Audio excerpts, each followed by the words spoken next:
Hello everyone and welcome to the channel. I'm Emmanuel, I'm an airline pilot, and in this FOKKER 28 tutorial we are going to take off from Düsseldorf on the Cola 5 departure, as we have briefed in the earlier video. If you want to review the departure procedure, then I would recommend you to have a look into the navigation setup video once more before we're going to depart with our flight today. Now, before we take off, let's quickly discuss how the takeoff technique in the FOKKER 28 actually works. In order to do that, let's have a quick look into the product manual, and you can find it right back here. So, takeoff technique, we are going to keep the left hand on the nose wheel steering and the right hand on the throttles. Advance the throttles to the detent and check 100% thrust is reached. Release brakes. Maintain directional control by using the nose wheel steering up to 80 knots. When reaching 80 knots, shift the left hand to the control column and use rudder for directional control. And thereafter, it's basically a standard procedure. So the important thing here, we use the tiller until 80, and thereafter we transition to using the rudder for directional control. Obviously, if you are running a setup that is based exclusively on rudder control, then you can do that in the simulator as well. So for the takeoff profile then, at VR we're going to rotate to 10 degrees pitch, and once we're climbing we maintain V2 plus 10 or 15 degrees pitch. Basically 15 degrees is going to work very well. If you make it a smooth continuous rotation towards 15 degrees, you will basically be at V2 plus 10 roundabout. At 800 feet we're going to start the acceleration, so we'll pitch down to 10 degrees, and when passing the flap retraction speed we are going to retract the flaps, later on set climb thrust, and then we're done. If we have a close-in turn, then we are going to maintain the flaps out in the takeoff position and maintain V2 plus 10 until we've completed the turn, and then we start accelerating, again 10 degrees pitch, and retract the flaps above the minimum flap retraction speed. So, later on then, let's have another look into some of the procedures. So for rolling takeoff, the ground rolling distance will be slightly increased. However, if some speeds is present at the beginning of the takeoff run, the increased ground roll distance is negligible. So that's the important point over here. If you keep the speed, you can do a rolling takeoff as well. For the crosswinds, the swept wing and T-tail make the upwind wing susceptible to lifting during takeoff. To prevent this, the aileron control wheel should be held into the wind during the initial roll. Takeoff warning system, well, if it beeps, you know you messed something up. This is what the warning system is checking for. Noise abatement takeoff, this is something that we will not do today because this is based on a takeoff cutback, and cutback procedures are not commonly used in Europe, so I'm not too much of a pro on those. The important thing here for the climb, after the takeoff run, reduce throttles to the detent position and accelerate to the required climb speed. Small RPM adjustments may be necessary to keep engine parameters within limits. During the initial climb, the collector tank indication may occasionally show a barber pole as the demand for the engines exceeds the jet pump capacity. Now, here's our climb speed schedule. Normally we are going to use the intermediate climb, which is going to be 250 knots up to 10,000 and 270 knots and Mach 0.65 on conversion up to cruise level. In turbulent air, maintain 230 knots, maximum rate of climb is obtained at 250. So that is our important stuff for the takeoff. Let's recap this real quick, what it is going to look like. Down here we got our thrust index, and we'll set this one to 100% by 60 knots. Thereafter, the index is going to change slightly as the speed increases, but we can ignore that. When our index is by 100%, by the time we reach 60 knots, then we are fully set up. So, V1 and VR are basically the same speed in the FOKKER 28, so for that reason we have 121 knots over here, which also happens to be our first bucked speed on the airspeed indicator. VR is 131, and V2 is 131, and we plan to fly at V2 plus 10, so 141 knots. If you check the speed indicator, we got V2 marked with the yellow marker, which means that the speed bar is going to run through on our PFD as we pass V2. And then we want to fly V2 plus 10, which is basically the white marker over here. Our flap retraction speed is 143 knots, so basically just above V2, meaning that by the time we lower the nose after takeoff, in order to start the acceleration, we can pretty much retract our flaps straight away. Single engine climb speed 153, and those two represent the remaining two airspeed bucks over here. This is our flap retraction, this is our single engine climb speed. Alright, once we're in the air, we are going to set our climb thrust, and we do this based on the TGT. So 470 degrees is what we're looking for. So you've got the 450 here in the middle, and then you've got the 470 just above it. And that is what we're aiming for our climb thrust. Be very careful with your climb thrust setting. If you are in the lower range, you will barely climb. If you are too high, you are going to kill your engine. So 470 degrees is what you're looking for. Finally, one more check before we take off, and that is gust lock released. This is going to mess you over. I can promise you that. You will forget it once, you will wonder why your airplane doesn't climb, and then you will come back to this and you'll say, oh, I messed this up. Alright, so that is our takeoff preparations complete. Let's go ahead and select the transponder on. We put the landing lights on. And finally we put our strobe light on. And then we advise the cabin that we're ready to go by pressing the stewardess call button. Now they are doing their final checks. And eventually, when they are done, they are going to tell us.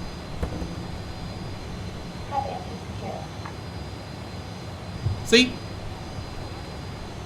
And they actually even closed the door for us.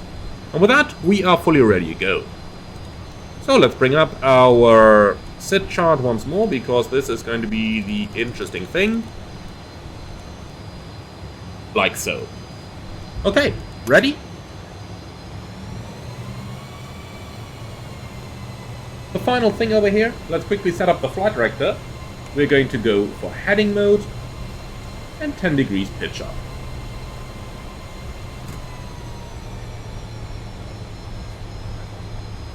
Take as much of the departure runway as possible.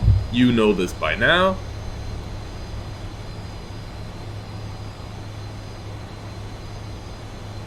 And do not follow the yellow line, which is for vacating the runway, not for lining up on it.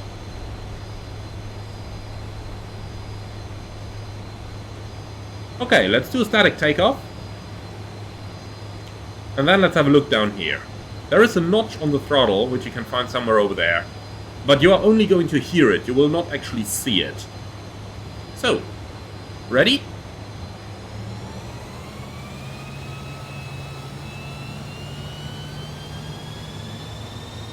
Thrust index comes up. Notch. So, set it to 100%. Power set. Here we go. That's 100%. Brakes released. Off we go. You can do this as a rolling takeoff.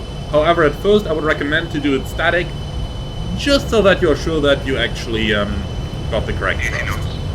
Checked. There will not be a V1 call, since V1 and rotate are the same. Rotate.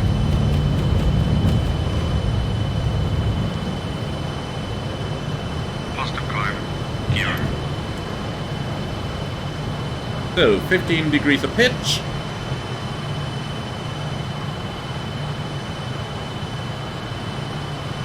Flaps up. Okay, 800 feet. Flaps can go up. And now we're basically going to maintain the runway heading, 10 degrees of pitch, trim it out. Set climb power.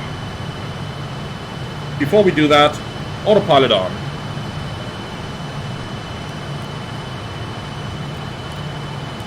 And now you can use the pitch selector that we assigned in the first tutorial in order to select your pitch appropriately to maintain or accelerate to the desired target speed.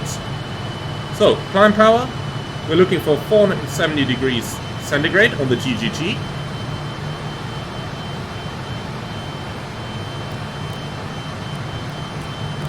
Again, you're using the pitch selector in order to select your target pitch to accelerate to the desired target speed.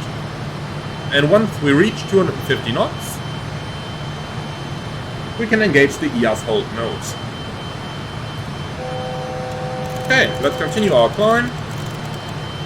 We're going all the way to 23,000, and at 4.5 DME we're going to start our left-hand turn to the heading of 173 as we briefed in the earlier videos. Transition altitude, that's standard. Okay, heading 173, onto the heading mode.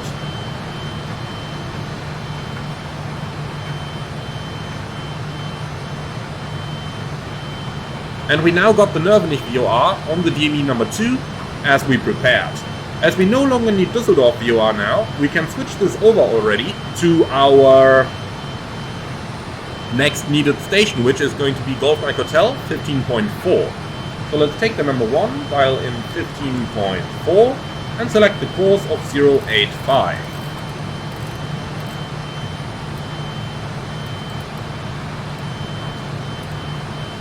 Like so.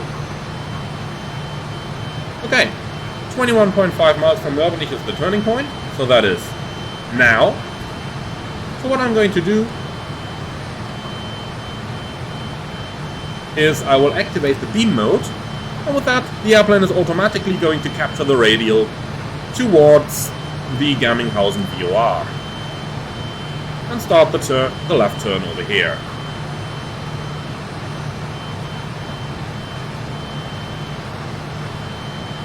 So, quick check of the climb power, looking for 470 degrees, so we can even use a tiny bit more power to get it up to the precise setting,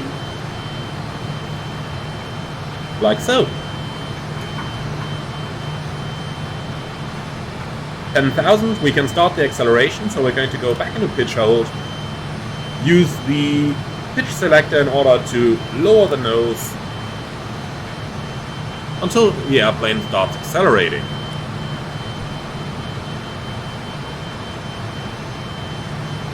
If we now go ahead and set our target speed to 270 knots, you will see our speed index coming in on the ADI, which is really going to give you the indication when you reach your target climb speed. It might be necessary to force the airplane's nose down a little bit using the pitch index, and here we go.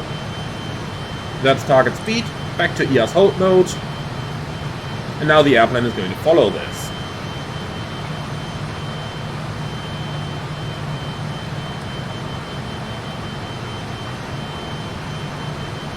So we're nicely established in the climb. Every now and then we need to check our TGT again to make sure we've still got 470 degrees. Be careful there on your power settings, you really want them accurate, otherwise you either got too much thrust, which is going to kill your engines, or you got too little thrust, which is going to simply leave you down at a low flight level. Next up for our route we have the right-hand turn after 32 DME from Golf Mike Hotel. But in the meantime we passed through an altitude at 10,000 feet, so we can go ahead and turn off the landing lights. And since it looks smooth outside, let's turn off the seatbelts and the no smoking signs as well. One item that is a pilot monitoring item, but that you should think of when you get the time, is to check down here on your TTC mode and put that into climb.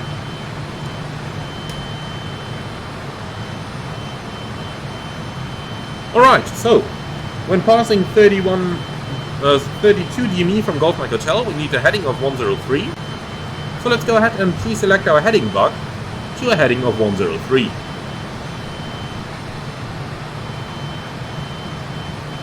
Like so. Also, once we're passing that, we need to intercept the 147 radial inbound to Kola VOR. So remember, we're currently flying on VOR number 1, so we can pre-select Kola on VOR number 2, 108.8. So 31 miles, we start the right-hand turn. Now that we've got Cola pre-selected on number 2, we can enter the course 147.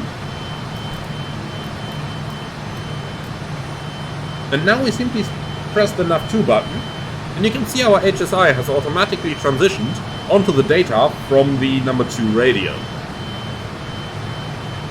We keep it flying on the heading until we intercept the radial over here, and when you are somewhat close to the radial, usually within half a dot deflection, you can simply press the beam button, and now the airplane is going to intercept the radial automatically. In the meantime, always have a good look at your turbine temperatures, making sure they do not rise too much. And like that, you can keep your climb thrust very, very well.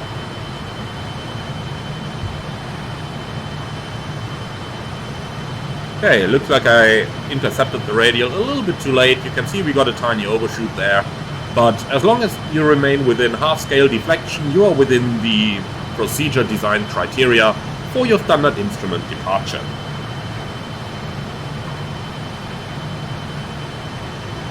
Okay, now we are climbing, and now we are inbound to the last waypoint of our standard instrument departure, so it might be a good period in time to check on our next nav radio, and we can do that in the OFP.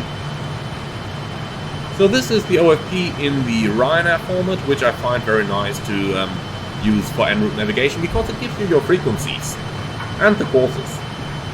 So basically, when overflying Charlie Oscar Lima and overflying this, we are going to take on a course of 134 degrees, as you can see up here.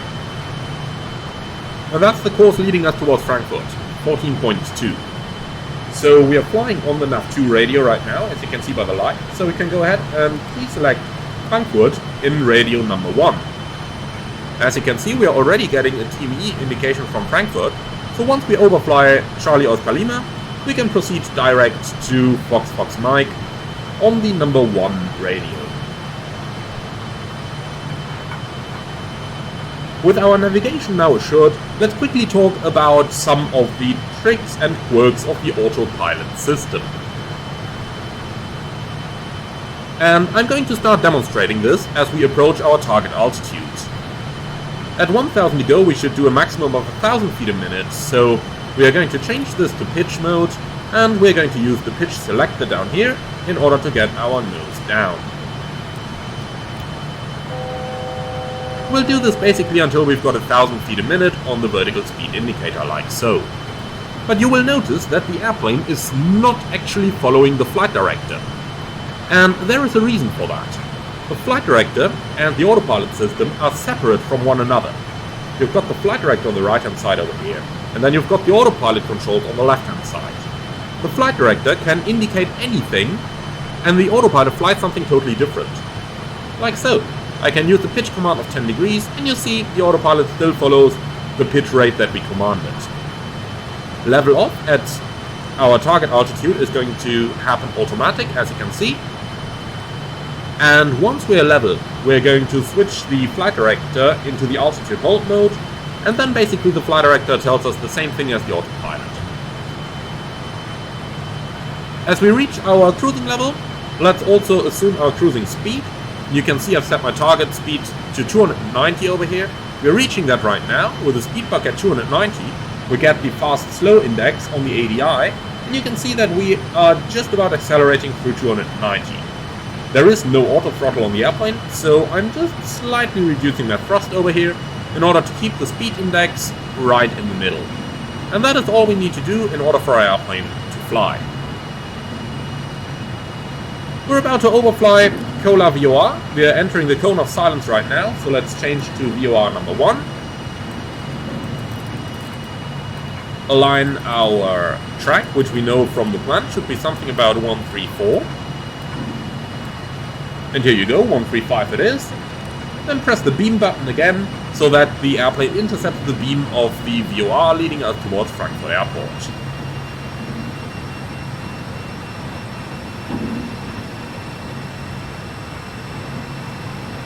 We're level in 230, so the flight director altitude hold mode comes on.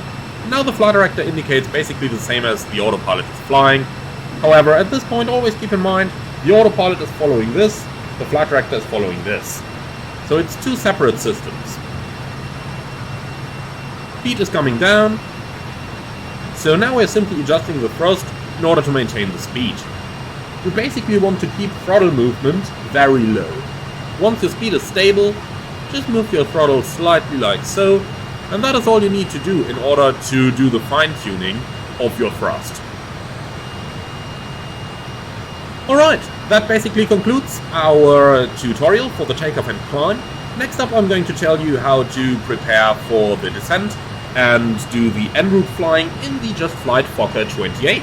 I hope you enjoyed this one, do let me know in the comments below, and I'm very much looking forward to see you all again on the next one.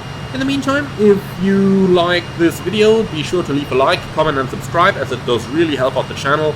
And if you really love what I'm doing, I would appreciate a small donation through the Buy Me Coffee link in the video description below, or to welcome you as a channel member, giving you exclusive early access to new videos before they're released for everyone else. Thank you for watching, and see you again very soon.